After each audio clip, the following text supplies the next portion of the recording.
Well, we're back. It's slot car fun. No shots and laps this time. Sorry, I work on this track. I don't need to be even remotely inebriated because there's still so much to do on the track. And isn't it true that our tracks are always in progress? So here we go. So the video cut out rather abruptly and wouldn't let me record anymore. And I'm hoping that it's letting me do it now. As it turned out, I hadn't dumped messages and things off this iPhone, and it built up in the storage. And even though I clean off video and pictures every day after I edit and do posts, it still stopped. So Mary pointed out to me what I'd done wrong, and we're back working again. As I was saying, this bugs me. So my solution, and what I found works really well with these areas here, is to take 5-minute epoxy, mix it up, stick it down in there, hold it in position, or put a weight on it, and then any gaps that are left over I fill in with spackle, or paper mache, or whatever. It all works good. I've got issues over here, like gaps I want to fill like that are bad, and this one's really bad. This one is because no matter what I did and how I configured this whole track, I always ended up with this right here, which is why you see the copper tape on it, just in case. So I'm going to fill in there too and just go around and fix a lot of cool stuff like that. And then I'm going to show you a couple cars. Okay, it's a lot later now. As you can see, it's dark out there, and I'm still working on this track, but I'm kind of tired, so I'm going to switch to this angle and call it a night. I've still got lots of gaps to fill, but you can see that gap is gone, and as soon as that stuff dries all the way and I do some more painting on it, it'll be completely gone. There's some of the material on there which I still need to remove. Likewise, we had a large rise right here that's all level now. This is pretty level. I still need to gap fill it tomorrow. That's level. This is nice and level. This is down, but I have to fill the gap tomorrow. That's all fixed over there where it's popping up. That's all fixed over there where it's popping up. Really what's left to do is just to put more of the filler in. When the filler dries, it's pink, and when it dries, it's white, and then you can sand it. And I'll sand it a little bit tomorrow and put some 3M77 on it and some more green and stuff. But this is really starting to be more the track that I wanted. I also did some more streaking and tire streaking and grease spots and stuff on the track. There's a big one. Boy, that must have been a Fiat. Or it could have been that MGB. We all know how British cars leak oil. Yeah. Anyway, so I still have some work to do over here. This has to be down in there and level. It's hard to see that because it's dark in here, but it's coming along. I think I worked probably an hour and a half on the track, maybe 2, but it was all well worth it. I think I'm going to run a car on it to finish off this video. And so it is now time for shots and laps. Now that I'm done with all this, well, done for today. Boy, did I enjoy it, and really, it's really looking cool. Yeah, it is. I have so much work to do on this track. Like the border here has to be cleaned up down here. I've got some stuff that's sinking here a bit. I gotta get level, but it's really overall getting there. And I did promise that in closing of this video that we would look at a car and maybe run one. And no, it's not the NSR 908. This is a 908, right? Yes, no, yes, no. It's a 908/3, but a 908. And this is NSR, and I love it. But we're not talking about that car. I'm gonna put it over here like that. We're going to talk about another car as soon as I remove that hot glue from my table. We're going to talk about this car, which tomorrow I plan to work on. I've had this car for a while. It's an Ostorero, love Ostorero, Dream Slot car. It's very dirty right now, and it's been driven hard, and I'm just seeing little scratches and stuff I'm going to buff out and stuff. But the main thing is, I never put the inserts in, nor the decals. And I have those right down here. There they are. And it's the Australian livery. And I guess these are, yes, they are. They're water slide, and you can see that they're cut out already. You know, Daniel Ostorero, he does a class job on his slot cars. And here's the inserts that come with it. Unfortunately, he doesn't make these cars anymore. I wish that he did, because the body came damaged on this one. And I'm going to write him and ask him if it's possible to get another body and another set of decals, because I do want to finish it off. And there's where the damage was, right there. And there was a little fold right there. But I would never complain. Let me show you what this car is like underneath.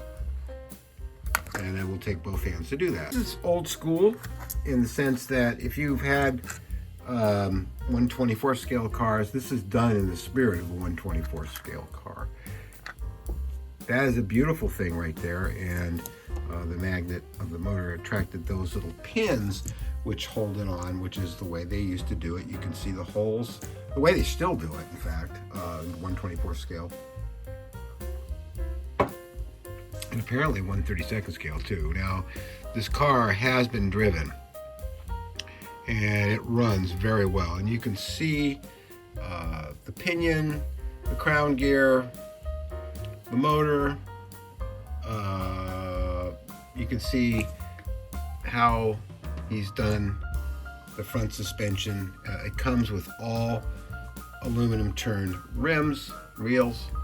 They're really pretty, and almost too pretty to put inserts over, but I'm going to do it anyway. And you see that? That definitely is a holdover from the, where is it? From the 60s, my favorite era for slot cars. This right here is a Lotus 40, and this body is actually the body that was used on this very frame, as far as I can tell doing the research, back in the 60s. And I had one of these when I was a kid. I was in grammar school. I was 13, 14 years old. And there it is. That's right, a rust kit motor. And you see what it has?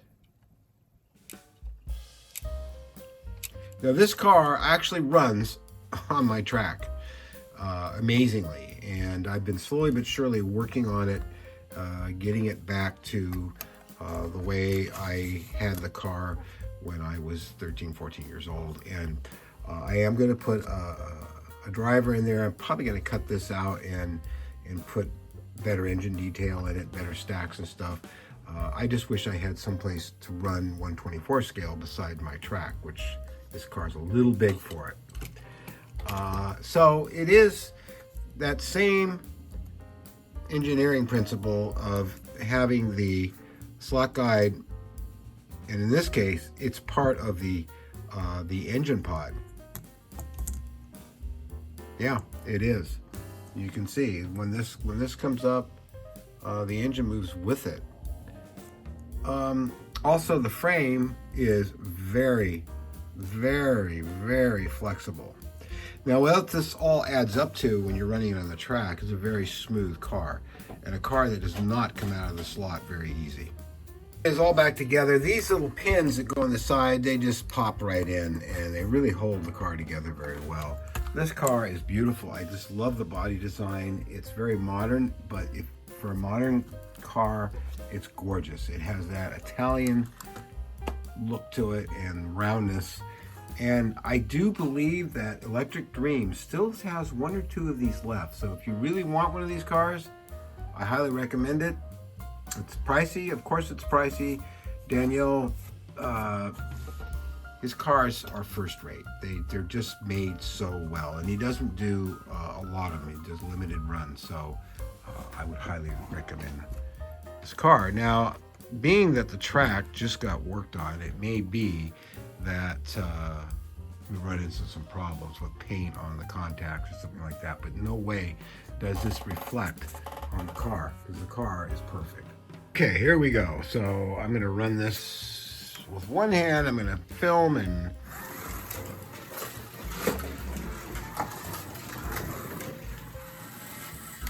whoa, whoa, whoa, whoa, whoa. Well, it's very difficult to film video and run the car.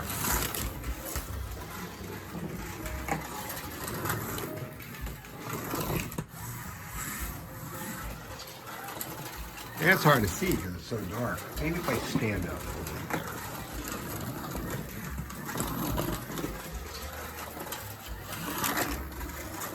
The tires are dirty. The track is dirty. It's very low to the ground.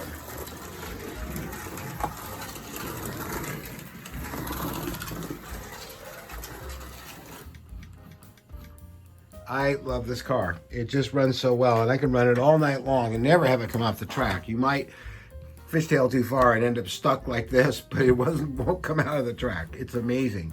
And I guarantee you this car will beat any of these NSR cars or any of the cars that I have. It's engineered that well. It's designed for racing slots, thus the Dream Slot car. So that's pretty much what I wanted to talk about. I'm going to talk about some other cars in the next video that I have that are not necessarily unusual, but not often run and bought by people in the slot car community.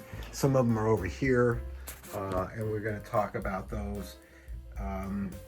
And that's it for tonight. Yeah. I hope you enjoy Slot Car Fun. I try to keep these up. I try to do them as often as I can. And remember, if you like Slot Car Fun, as many of you do, hit the like button.